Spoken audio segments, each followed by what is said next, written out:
Assalamualaikum warahmatullahi wabarakatuh. Perkenalkan, nama saya Rizwan Faisal. Saya dari Universitas Negeri Jakarta, Fakultas Ilmu Keolahragaan angkatan 2017. Di sini saya akan mencoba menjelaskan sedikit tentang program yang saya sudah buat, yaitu program mengenai kebugaran jasmani dan kesehatan. Nah, program ini bertemakan tentang program penanganan cedera ankle atau sprain. Nah, apa sih cedera ankle itu? Cedera ankle adalah cedera yang terjadi pada bagian pergelangan kaki ataupun ankle. Biasanya penyebabnya adalah rusaknya jaringan pada bagian pergelangan kaki tersebut, yaitu yang biasa disebut ligamen. Jaringan ligamen ini adalah jaringan yang menyambung antar tulang dengan tulang. Jadi penyebab terjadinya cedera ini biasanya ligamen tersebut mengalami kerusakan ataupun bisa saja robek ataupun bisa saja ada pergeseran seperti itu. Nah, untuk itu dibuatnya program ini untuk menangani pasien cedera ankle ini agar pasien tersebut bisa segera pulih. Nah, program apa yang saya berikan? Tentunya ada tahapannya.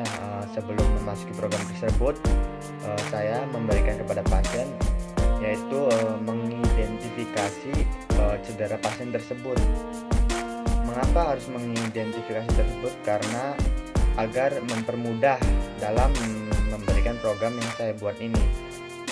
Dan juga lebih memudahkan ataupun dapat menyesuaikan tentang melakukan penyuluhan kepada pasien tersebut.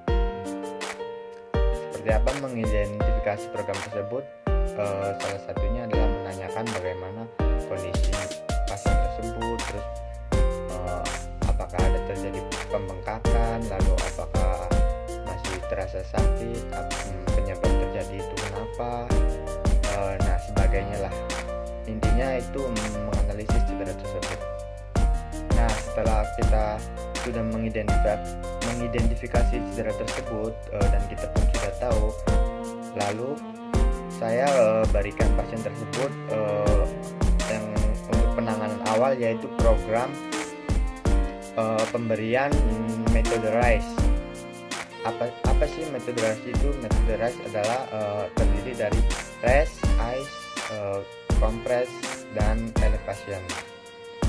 Nah, untuk yang rest ini adalah pasien harus diistirahatkan, karena setelah cedera itu pasien tidak boleh bergerak ataupun melakukan aktivitas yang berat, agar pasien tersebut bisa rileks dan tidak menambah terjadinya cedera lagi.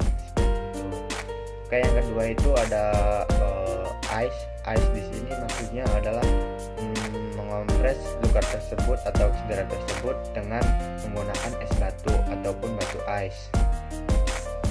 Terus yang ketiga adalah kompres. Kompres di sini berarti cedera tersebut harus ditutupi ataupun dibalut dengan kain ataupun bahan lainnya. Intinya untuk melindungi cedera tersebut. Yang terakhir yaitu elevation. Elevation ini maksudnya ketika sudah melakukan tahap itu, si pasien harus ditidurkan dan cedera tersebut harus ditaruh lebih tinggi dari jantung. Jadi misalkan ini kan cedera ankle, nah kaki atau cedera tersebut harus lebih tinggi daripada tinggi jantung. Ketika kita tiduran, posisinya harus lebih tinggi dari jantung. Seperti itu. Nah, untuk setelah program ini diterapkan, dijalankan selama 1 minggu ataupun 2 minggu dan berulang-ulang kali hingga nyerinya pun menghilang dan tidak terasa sakit lagi, pasien pun bisa bergerak, saya berikan pasien tersebut ke tahap berikutnya, yaitu pemberian latihan. Latihan di sini lebih ke terapi latihan. Yang pertama yang saya berikan itu latihannya adalah latihan flexibility dan ROM. Lalu yang kedua itu latihan kekuatan dan ketahanan, khususnya untuk cedera ankle tersebut.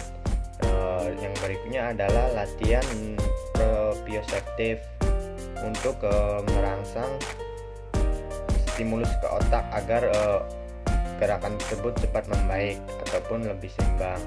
Nah, yang berikutnya itu adalah latihan rehabilitas fungsional yang mencakup seperti latihan yang digemari ataupun latihan yang sehobi. Misalkan pasien tersebut suka bermain sepak bola, berarti latihannya adalah seperti menendang bola ataupun men-shooting ataupun mendribbling ataupun juggling, ya seperti itulah. Nah, yang ketika sudah mencakup latihan itu, baru kita pengecekan apakah kondisi pasien tersebut dapat dikatakan sudah pulih ataupun masih harus melakukan latihan. Nah, mungkin setelah itu saya meminta pasien untuk mengoreksi atau mengkritik atas apa yang saya sudah berikan kepada pasien, yaitu program penanganan cedera ankle ini, dan lalu pasien memberikan kritik saran kepada saya. Nah, seperti itu. Untuk contoh latihannya bisa disimak videonya ya, bisa dilihat sini.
Mungkin sekian, itu saja yang saya dapat jelaskan sedikit, semoga bermanfaat.